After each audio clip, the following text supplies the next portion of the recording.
अस्सलाम वालेकुम 10th class, कैसे हैं आप सब लोग। आज हम लोग यूनिट 15 का न्यूमेरिकल 4 करेंगे। तो 4 न्यूमेरिकल देखते हैं। 15.4 a transformer design to convert the voltage of 240 volt AC mains to 12 volt has 400 turns on the primary coil. How many turns should be on the secondary coil? If the transformer were 100% efficient, what current should flow through the primary coil when the current in the secondary coil is 0.4 ampere? देखें, दो voltage हमें दिए हुए हैं, primary और secondary. तो 240 primary voltage transformer को दिया जा रहा है और उसका सेकेंडरी वोल्टेज कितना है, 12 वोल्ट है। और 400 प्राइमरी कॉइल के टर्न्स की तादाद है, सेकेंडरी कॉइल के टर्न्स हमने मालूम करने हैं।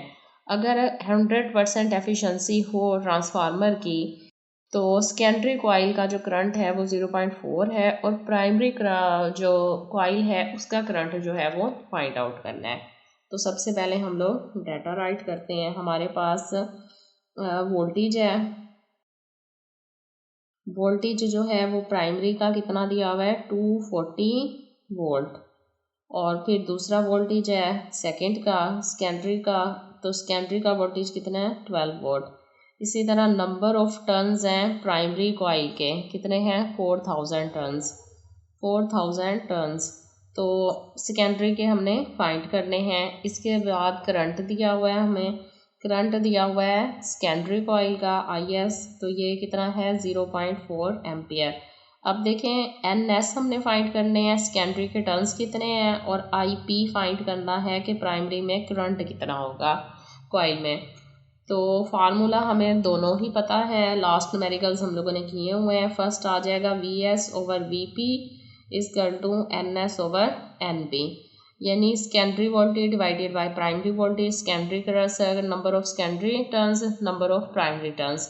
और इसी तरह VP IP एफिशिएंसी 100% हो तो VS इक्वल होता है IS के। यही दोनों फार्मूले हम यूज़ करेंगे और फाइंड आउट कर लेंगे। सबसे पहले इस फार्मूले में से हम लोग NS को बाहर निकालते हैं, तो NP जो है वो दूसरी तरफ जाके क्या हो जाएगा, मल्टीप्लाई हो जाएगा। लिहाजा फार्मूला रीअरेंज करें, NS इजकल टू आ जाएगा NP multiply VS over VP। तो वैल्यूज पुट करें। NP क्या है, नंबर ऑफ प्राइमरी के टर्न्स 4000 टर्न्स है, वोल्टेज कितना है सेकेंडरी का 12, और डिवाइडेड बाय प्राइमरी का वोल्टेज कितना है 240।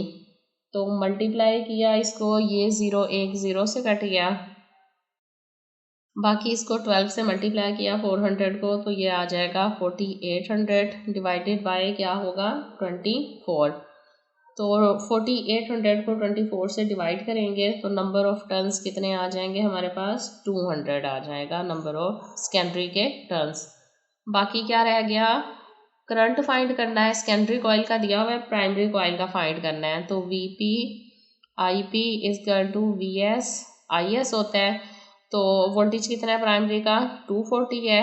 IP प्राइमरी का करंट है जो कि फाइंड आउट होगा, और वोल्टेज सेकेंडरी का कितना है, 12 वोल्ट है। और IS सेकेंडरी का जो है वो करंट कितना है, IS 0.4 है।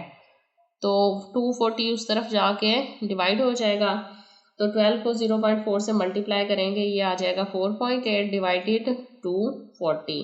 तो डिवाइड करें इसको तो 0.02 एम्पियर करंट। लिहाजा प्राइमरी कॉइल का करंट जो है प्राइमरी का वो 0.02 एम्पियर है। दोनों चीज़ें रिक्वायर्ड हमारे पास आ गई, नंबर ऑफ टर्न्स भी सेकेंडरी है और प्राइमरी का करंट भी। अब लास्ट न्यूमेरिकल है हमारे पास इसका, उसकी तरफ आते हैं। लास्ट न्यूमेरिकल है 15 चैप्टर का। A power station generate 500 megawatt of electrical power which is fed to a transmission line, but current flow would flow if in the transmission line if the input voltage is 250 kilowatt. कि एक power station ना 500 megawatt जो है electrical power generate कर रहा है, तो हमने what current would flow in the transmission line में जो है वो कितना करंट फ्लो होगा, जबकि जो इनपुट वोल्टेज है वो 250 किलोवाट है। तो सबसे पहले हम डाटा राइट करेंगे।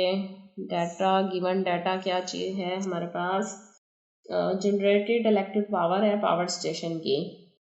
तो power station generate 500 of electric power लिखेंगे, इलेक्ट्रिक पावर।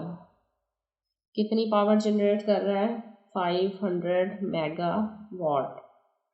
इसके बाद इनपुट वोल्टेज है ये, तो हम लिखेंगे इनपुट वोल्टेज इसकल टू आ गया V, ये है 250 किलो वाट।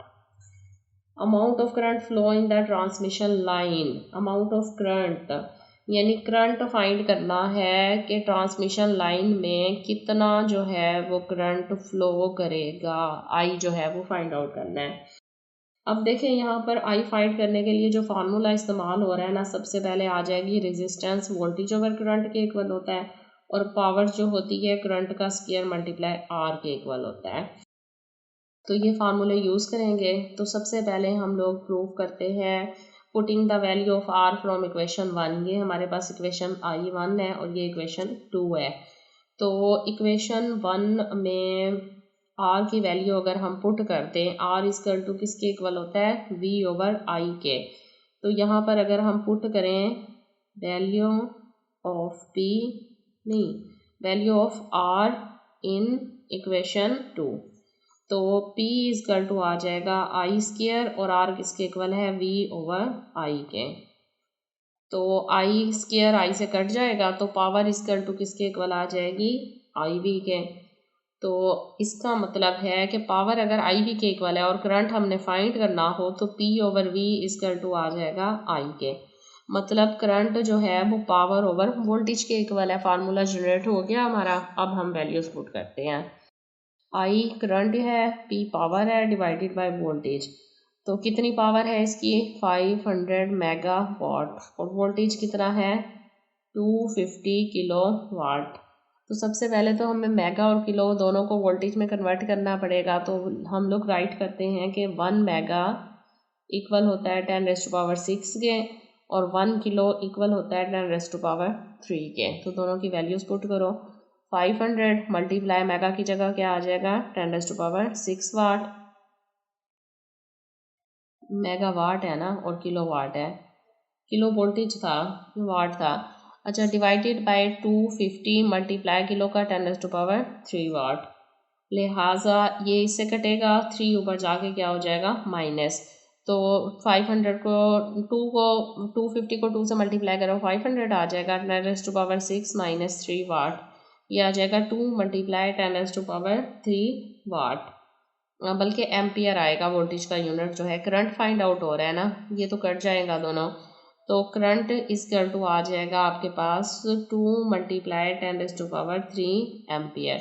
ये जो है टोटल करंट इसमें से जो है वो कहाँ से पास करेगा, flow in the transmission line में जो टोटल करंट पास हो रहा है वो 2 मल्टीप्लाई 10⁻3 एम्पियर है।